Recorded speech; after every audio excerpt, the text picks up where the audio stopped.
Avec le développement des parcs éoliens au large des côtes françaises, le nombre de câbles électriques installés en milieu marin va augmenter au cours des prochaines décennies.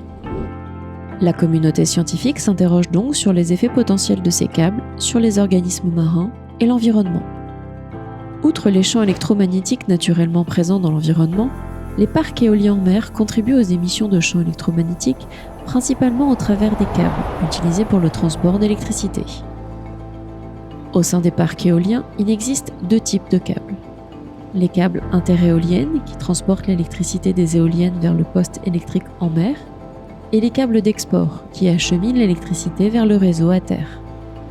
Les champs électromagnétiques émis par ces différents câbles sont localisés et diminuent avec la distance au câble.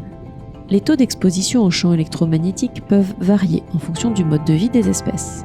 L'exposition aux champs électromagnétiques émis par les câbles interéoliennes peut, par exemple, être plus élevée pour certaines espèces vivant dans la colonne d'eau.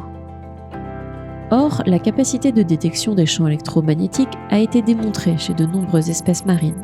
Des études ont notamment été réalisées sur les effets potentiels des champs électromagnétiques artificiels sur différents organismes marins, en s'intéressant particulièrement aux individus. Les effets identifiés comprennent des modifications comportementales telles que l'attraction ou la répulsion, des altérations des capacités de navigation et d'orientation, ainsi que des effets physiologiques comme une modification des rythmes cardiaques et respiratoires.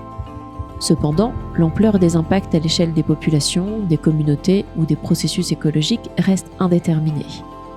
Ainsi, la communauté scientifique recommande de mener des recherches spécifiques sur les espèces les plus exposées, d'améliorer les connaissances sur les capacités de détection des champs électromagnétiques et de mieux caractériser les effets potentiels des câbles.